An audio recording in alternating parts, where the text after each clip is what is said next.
Your retirement plan is wrong, and here's why. And when you hear what I'm going to share with you, it'll give you that fresh breath of air, just a cool ocean breeze. You can say, this makes sense. Why haven't I thought about this before? All right, so let's dive into this. This is my man Sudipto Banerjee. You may or may not be familiar with Sudipto. I am, simply because he used to write at the EBRI, Employee Benefit Research Institute. And you can see his last article was in 2018. You're like, well, what happened to Sudipto? What happened? Where'd he go? He had written a number. Look at all this stuff. It's just freaking fantastic. He's one of the best. If they do a Nobel Prize in financial planning, he should get it. Well, where'd he go, you're asking? Oh, he's now with T. Rowe Price. So I think he's been with T. Rowe Price for about 2 years now. And I tell you, Sudipto did some research that I use in my book, You Can Retire on Social Security, and it was this one right here. Cumulative out-of-pocket health expenses after the age of 70. And I cite this throughout this book here. The study estimates how much retirees spend on out-of-pocket healthcare expenses after the age of 70 until they die. Unlike many other studies, it includes only expenses for healthcare services actually used, i.e. Medicare and insurance premiums are not included. It's just what you actually use. And it's based on self-reported expenses of actual retirees, not on projections of hypothetical individuals. The numbers are adjusted for medical inflation reported in 2015 dollars.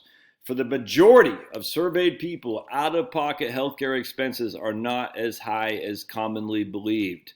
The median cumulative out-of-pocket expenses from 70 until death is slightly above $27,000. All right, strike one for the naysayers, the doomsdayers.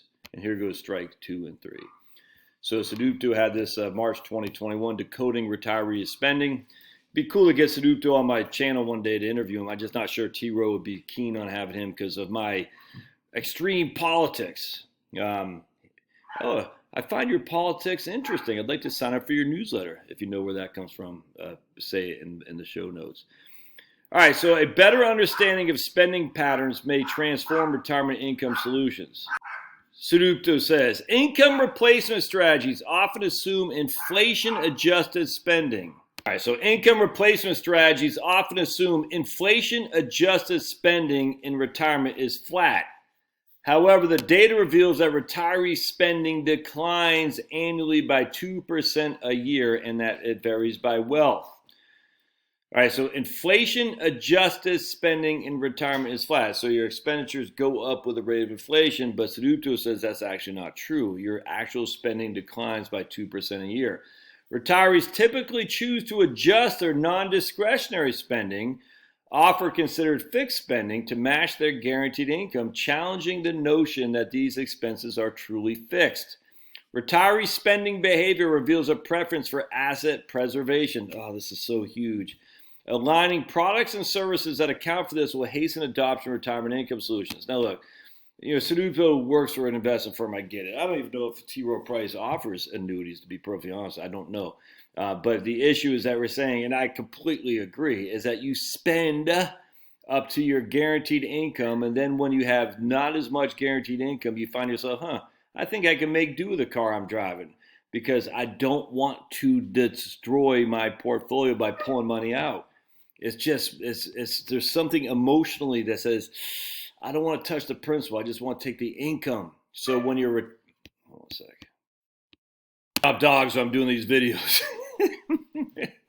They're quiet as a church mouse since they said, hey, now Dad's doing a video. Let me get loud. Anyway, there's something emotional that says when I'm spending down assets, I want to guard my spending very, very thoroughly. When I'm spending down income, I'm more liberal with my spending, which is why the replacement ratio of retirement spending is so freaking stupid of your replacement ratio. Because you're sitting there thinking, well, if I'm working, I'm making $100,000 a year, and we'll just say after taxes and FICA and all that and 401k contributions, that will give me $70,000 a year. That's income. That is not asset reduction. That's income. I'm still putting money into a portfolio. So when I change from accumulation to decumulation, my spending needs to tighten simply because I'm saying This is not income. This is now asset reduction. And something changes in the psyche. I don't understand why people don't get this. The psyche says, I'm pulling down principal. Before you weren't pulling down principal, you're adding to principal. And as such, you were a lot more liberal and loosey-goosey with your spending because you had an income that was coming in while your principal was going up. When you retire, it's the exact opposite. Oh, it drives me up the wall. All right, so let's go back. Let's see. Employers and plan sponsors need to understand the motivations behind retirement spending in order to provide optimal retirement income solutions. Defined contribution plans are quickly become a major source of wealth for retirees. For some, this may be the largest amount of money they have and is where they will be taking distributions from to recover retirement expenses. Employers, as sponsors of defined contribution plans, of which T. Rowe Price certainly is, are a key part of the process. Accordingly, many employers are beginning to rethink about what role they can or should play in providing retirement solutions. All right, to better grasp what drives retiree spending, T. Rowe Price used data from a longitudinal panel of 1,470 retired households from the HRS, Health and Retirement Service. Now, let's see, and the CAMS, the Consumption and Activities of Male Survey. All right, so longitudinal, and I'm sure I'm butchering that up, says we're going to follow the same group of people over time. All right, that's what longitudinal means. They're going to follow. So they're going to say, Josh, when you're 40, Josh, when you're 45, Josh, when you're 50, whatnot. All right, so, and they're going to use the CAMS and HRS. Basically, the CAMS, HRS, BLS, Consumer Expenditure Survey. Those are basically big three when it comes to retirement surveys and studies to use. All right, so steady decline in retiree non-discretionary spending drives down total spending. So total spending is up here.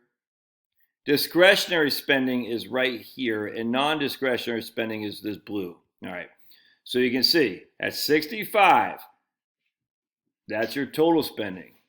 You can see your discretionary spending is pretty flat, all right, but your non-discretionary spending starts going down. I wonder why that would possibly be. And again, I talk about in my book, you can retire on Social Security. I'm just telling you can.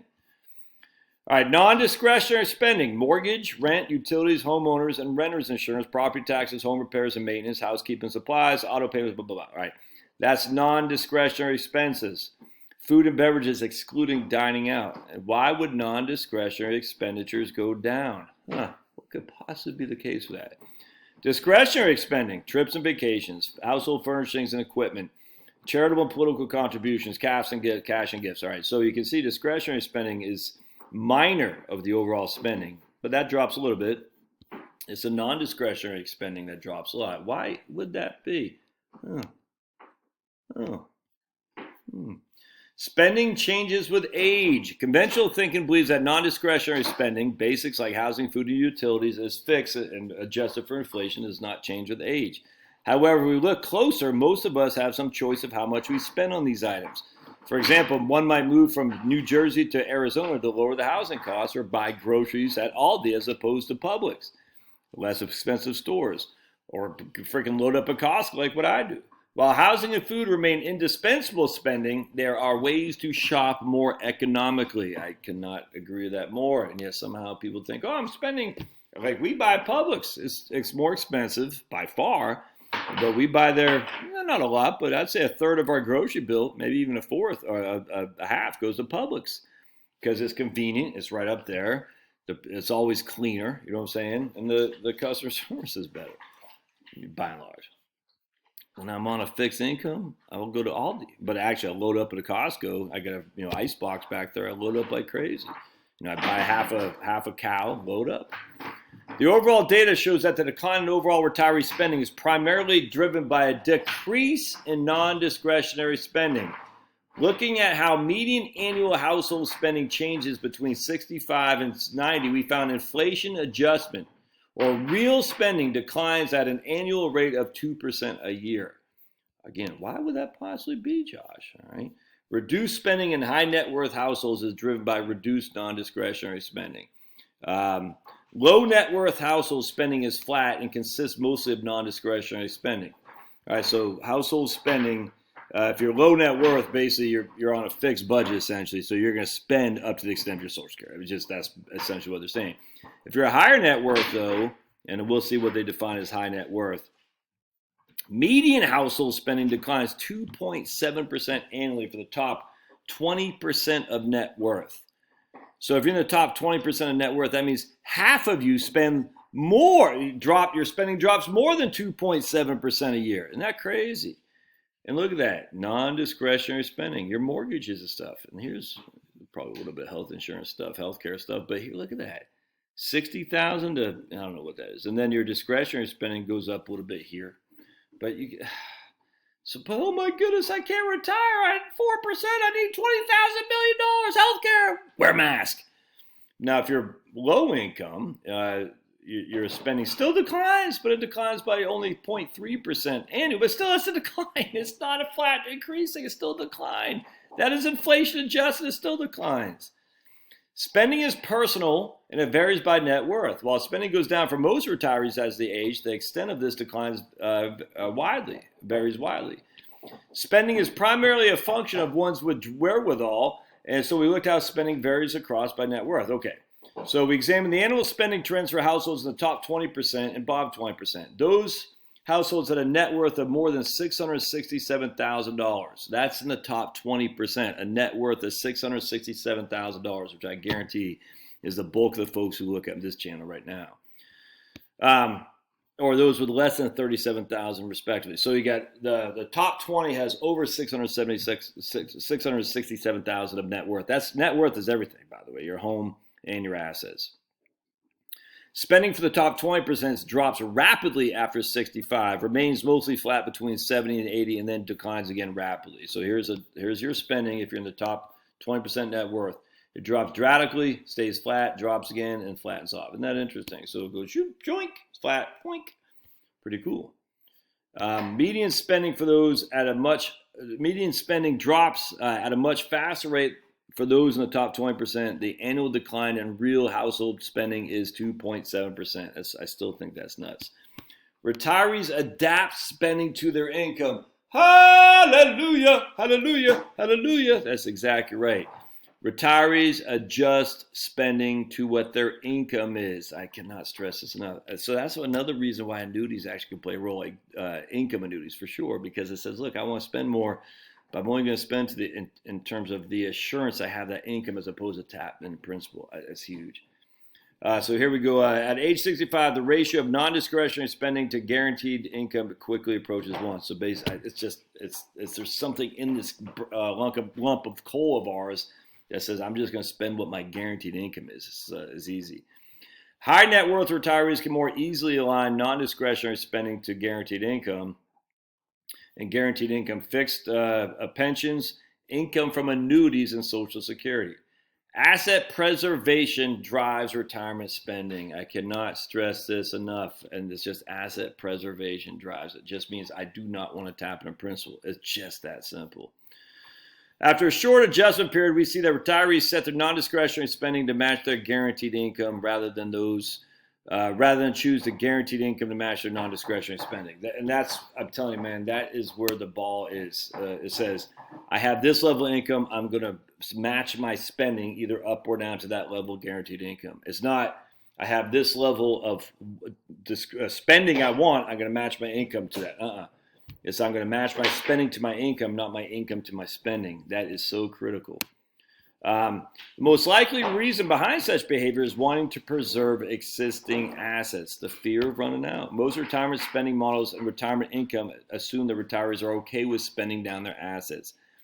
But retirees do not want to dip into their nest eggs on an ongoing basis. The first step of any retirement income strategy will be to understand why retirees choose to preserve their assets. All right, I completely agree. So the point being, you're not going to spend nearly what the models tell you. You're just not. You're not. You're going to try to match your income, your spending with your guaranteed income. And you're going to find ways to do it. It's substitution theory on the income side. What economists would say, hey, look, the price of filet is too high, I'm going to go with ground beef. The price of ground beef is too high, I'm going to go with chicken. It's substitution.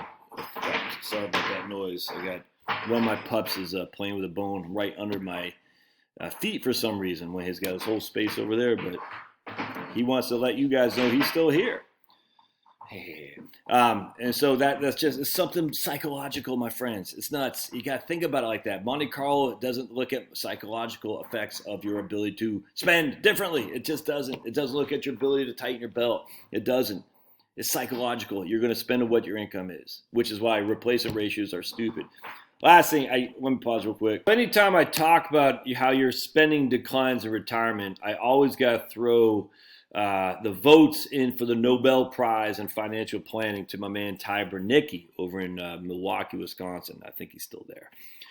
He's the one who informed me of this approach, which now obviously Seduto, he needs to be a Nobel Prize in financial planning too. They won't because financial planners get paid on assets. And they want you to work until you're freaking about to fall over so they can get paid on those fees on the assets that they manage. They don't want you to retire at 55 and start, looking at turning income or assets that they're getting paid on to income. They just don't. It's sad. I hate it, actually. Anyway, so Ty Bernicki, he had the reality retirement planning. I used to have a link in here. I guess I don't anymore. So let's look it up in the Journal for Financial Planning. I'll put a link in the show notes. It's in my opinion, and he wasn't the first to come up with this, but he was the first that I saw. There was some research by some professors in the late 90s, and I was in the business, but I wasn't of the business, if that makes sense. And so I never came across that. And then in 2005, I'll never forget, I read Ty Bernicki's New Retirement Reality. It changed everything for me, and it was, I tell you, man, and the retirement planning industry was that 15 years later is still fighting that your spending goes down as you age, but we are on the winning side of that, and more is becoming obvious, actually, which is awesome. But at first it was, I'm telling you, man, and I always say, it's Jonathan Clements from the Wall Street Journal, who now is on the board of directors for creative planning. He took Ty to task. He said, maybe people are spending less because they're running out of money. And Ty was like, maybe, but I don't see that. Anecdotally, I don't see that. And as more and more time goes on, more research comes to fruition, we recognize that Ty was right, Clements was wrong. And so here we got Sedipto. He's been confirming this for many, many years too. And got Blanchett from Morningstar, David Blanchett, done the same. The tide has turned. Our side is on the winning side, which is wonderful. The side that says the reality is you don't have to stay in your crappy old job with the wokesters and the Robin DiAngelos, preaching freaking insane stuff because you're fearful of running out of money. Now, that doesn't mean you just tell your boss, F you today. That means, but look, think about it differently, please, for the love of the good Lord. You're put on this earth to do good things, and you're not doing good things if you're miserable and you're getting overweight and your body's losing its immune fighting capacity and you're stressed out. That's not doing good things. Good things is when you relieve yourself of that insanity and come in the real world and say, I have something to offer. I'm going to show the world. I'm going to let it shine. All right. Love to hear your comments. We'll see you.